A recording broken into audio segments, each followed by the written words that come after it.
ইন্টারনেটের দুনিয়ায় কিন্তু এমন কিছু রহস্য লুকিয়ে আছে যার কিনারা আজও হয়নি।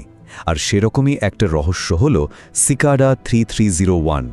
চলুন আজকের আলোচনায় আমরা ডিজিটাল যুগের সবচেয়ে জটিল আর অদ্ভুত এই ধাঁধার গভীরে ডুব দিই। ব্যাপারটা শুরু হয়েছিল 2012 সালের জানুয়ারিতে। হঠাৎ করেই ইন্টারনেটের এক অচেনা কোণায় এই মেসেজটা ভেসে ওঠে। দেখতে হয়তো সাধারণ, কিন্তু এটাই ছিল একটা আগুনের স্ফুলিঙ্গের মতো, একটা অবিশ্বাস্য রহস্যের শুরু। ভাবুন তো, একটা সাদামাটা ছবি, আর তার পেছনেই কিনা লুকিয়েছিল অসম্ভব বুদ্ধিমান কিছু মানুষকে খুঁজে বের করার এক জটিল পরীক্ষা।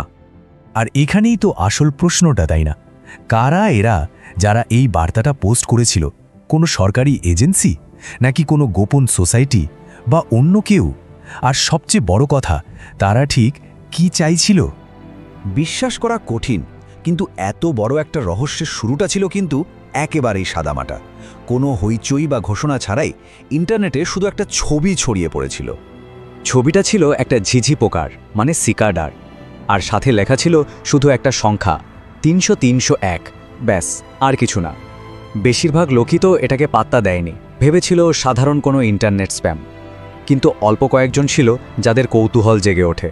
তারা ঠিক করল এর শেষ দেখে ছাড়বে।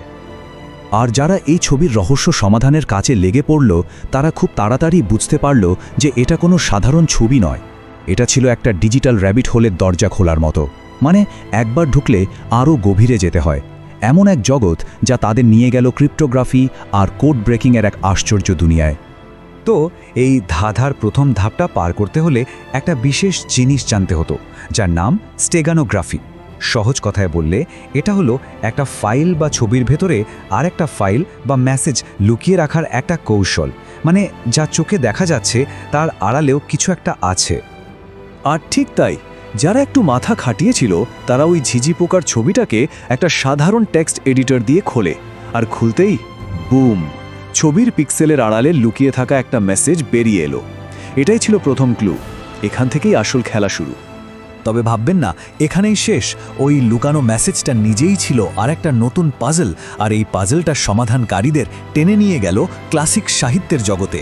ক্লুটা জড়িয়েছিল উইলিয়াম ব্লেকের একটা বিখ্যাত বইয়ের সঙ্গে। তার মানে বুঝতেই পারছেন, এই ধাঁধা ভাঙতে শুধু টেকনিক্যাল জ্ঞান থাকলেই হবে না, শিল্প সাহিত্য নিয়েও ভালো ধারণা থাকাটা জরুরি ছিল।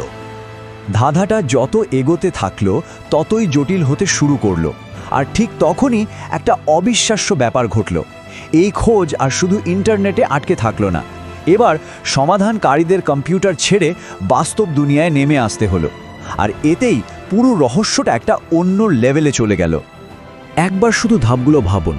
প্রথমে অনলাইন ছবিটা ডিকোড করা, তারপর একটা লুকানো ইউআরএল খুঁজে বের করা, সেখান থেকে একটা ফোন নম্বরে কল করা, আর তারপর আসল কাজ, বাস্তব দুনিয়ার বিভিন্ন জায়গায় সাঁটানো পোস্টার খুঁজে বের করা। প্রত্যেকটা ধাপে যে কি পরিমাণ ধৈর্য আর বুদ্ধি লাগতো তা ভাবা যায় না। আর একা একা এই কাজ করাটা ছিল প্রায় অসম্ভব। তাই তো সারা দুনিয়ার কোডার আর পজল সলভাররা অনলাইনে টিম বানাতে শুরু করলো। আর এই পোস্টারগুলো যে শুধু একটা বা দুটো শহরে ছিল তা কিন্তু নয়।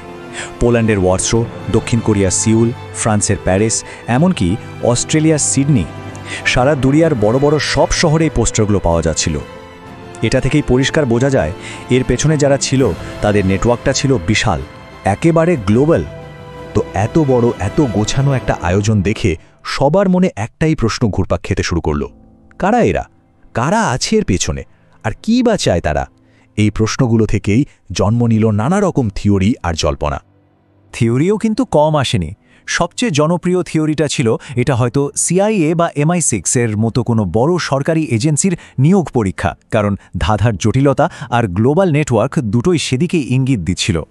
আরেকটা ধারণা ছিল এটা হয়তো কোনো গোপন সংগঠন যারা ইন্টারনেটের স্বাধীনতা আর প্রাইভেসি নিয়ে কাজ করে। আবার কেউ কেউ বলছিল এটা হয়তো কোনো প্রাইভেট সাইবার সিকিউরিটি কোম্পানি যারা কিনা বাজারের সেরা ট্যালেন্টদের খুঁজে বের করতে চাইছে। এই ঘটনাটা চলেছিল পরপর 3 বছর, 2012, 13 আর 14। প্রতি বছরই সিকাডা 3301 ফিরে এসেছে নতুন আরও কঠিন সব ধাঁধা নিয়ে। কিন্তু 2014-এর পর হঠাৎই সব চুপ, একদম থেমে গেল। আর তাদের এই হঠাৎ নীরব হয়ে যাওয়াটাই রহস্যটাকে আরও ঘনীভূত করে তুলল। তৈরি হলো এক ডিজিটাল লেজেন্ড। এই টাইমলাইনটা দেখলে বোঝা যায় ওরা কিন্তু সময়ের সাথে সাথে খেলার লেভেল বাড়াচ্ছিল।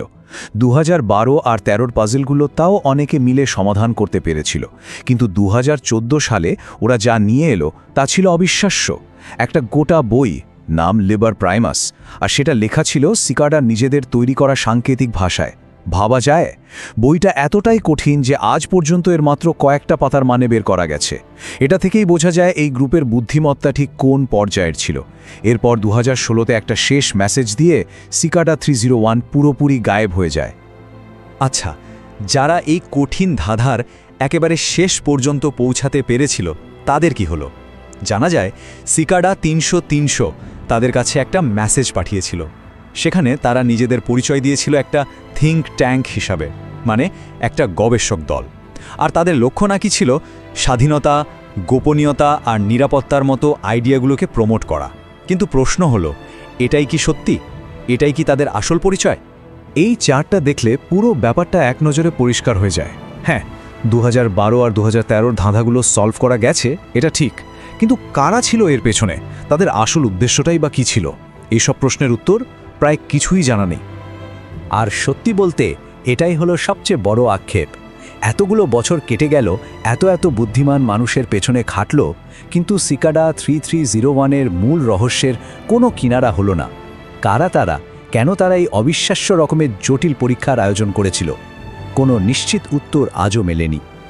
শেষ পর্যন্ত সিকাডা 3301 আমাদের একটা বড় প্রশ্নের সামনে এনে দাঁড় করিয়ে দেয়।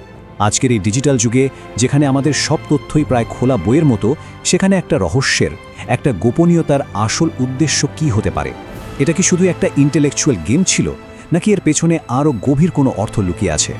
এই উত্তরটা হয়তো কোনোদিনই জানা যাবে না, আর এটাই হয়তো সিকাডা 3301-কে ইন্টারনেটের সবচেয়ে বড় রহস্য বানিয়ে রেখেছে।